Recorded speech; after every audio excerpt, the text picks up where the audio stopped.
One word comes to mind when you think about the concept of flipped or blended learning. Exciting? Confusing? Frustrating?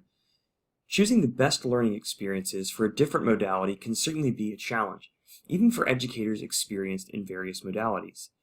This is why it is vital for us to focus so intently on planning, or what we call instructional design. The better and more thoroughly we plan, the greater our time and abilities can be spent focusing on the moment, attending to our students, or making shifts as needed. Think of it in terms of your face-to-face class. Would you rather spend the hour before your class writing your lecture, or simply reviewing it and preparing yourself for the challenging task of teaching in ways that are attentive to your group of students? This is also where thinking of learning in smaller segments can help. When I think of the things I do in my classroom in terms of segments that have specific educational goals or outcomes, I can more easily see how they might be shifted across modalities and still retain that original purpose. It makes the process much easier to digest, as well as facilitating clear and precise thinking. This video will focus on unique characteristics of various learning modalities, as well as how we can learn to pivot between them as we design and teach our flipped classrooms. Let's take a brief moment to define our terms. Online means that activity here is going to take place in the digital modality through our learning management system. It often uses asynchronous instruction and activities, but it may also employ synchronous meetings from time to time, depending on how your students opt in through the Quest program. Face-to-face, as you know, then refers to class that occurs entirely in person, synchronously. Finally, we have blended, sometimes called hybrid. This can take a number of formats, and in our case, the flipped classroom is the particular blended setup of choice in the Quest program. And again, it's a subset of what we call blended learning. I do want to be very clear here that blended learning is far more than simply the combination of face-to-face and online modalities.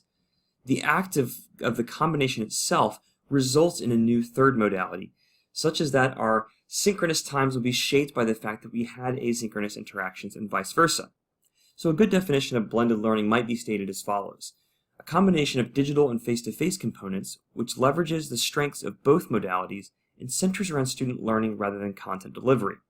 More on the particulars of that later.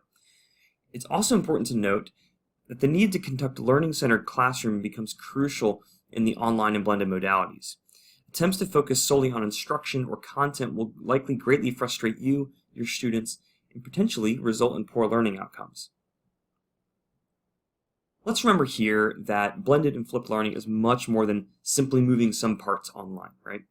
There are two key components to thinking about blended and flipped learning. The first is leveraging the strengths of each component. Face-to-face holds strengths of real-time discussion and collaboration. It's really best for digging deep into a concept, modeling and practicing sustained inquiry and intellectual discourse. Face-to-face also excels where students are practicing skills or knowledge and can receive direct expert guidance from the faculty member. It's this second scenario where the flipped classroom is primarily oriented.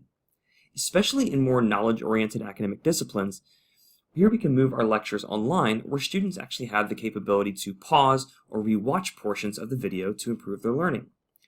Remember as well in our Quest program that students can opt to join our face-to-face or live sessions remotely. More on engaging those students later. When we look at the online and asynchronous component, the strength is the ease of requiring all students to participate, where on campus a discussion may often only engage a much smaller percentage of active or extroverted students. We can also leverage the asynchronous component to give students more processing time and actually then require more difficult and complex thinking, which simply isn't possible on the fly in a live classroom. To generalize a bit, online components are best for direct instruction, supported with some sort of brief assessment of their learning regarding that instruction, of course, as well as extended and complex thinking that takes more processing time.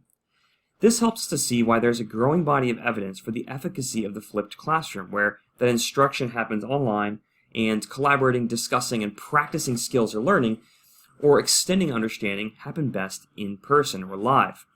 For example, much of the early research on flipped learning occurred for math classrooms, where instead of doing homework on their own, instruction moved online and students could receive scaffolded support by peers or their professor as the task required of them increased in difficulty.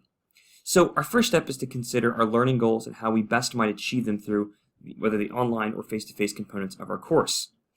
A good question to ask here would be best to deliver the type of instruction and then consider what the next steps are. So is it time to practice or dig deeper next? Which modality is the best for these pieces?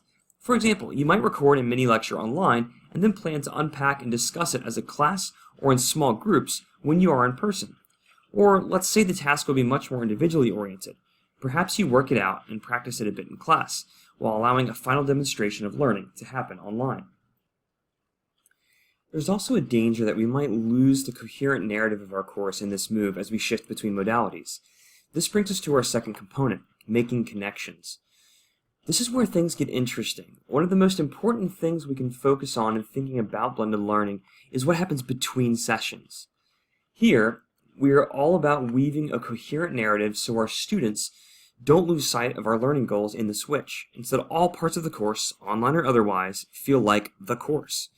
Making connections helps us to think about whether we'd like to use them in person or online components to engage students' prior knowledge, help them acquire new knowledge, or have them practice new knowledge or skills.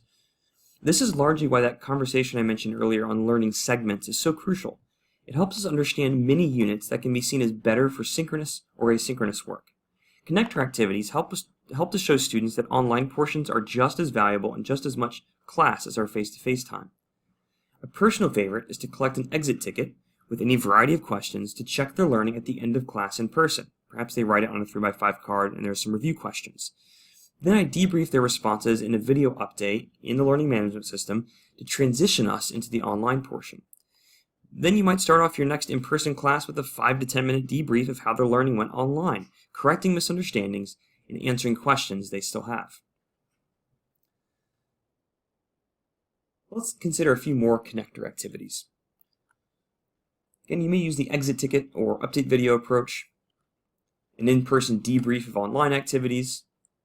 Similarly, you might do a ticket in the door where as soon as students come to class, they get to work writing about something, again, a very kind of brief prompt, no more than 5 minutes.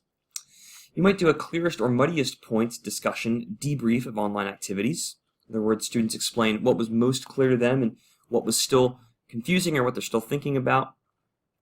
Or you might have a discussion around what they learned, one thing they want to know more about discussion online to debrief things that happen in person. So that has been an overview of how to leverage our various modalities as you think of designing and teaching for the Quest program. More ideas for specific strategies will be provided in future sections.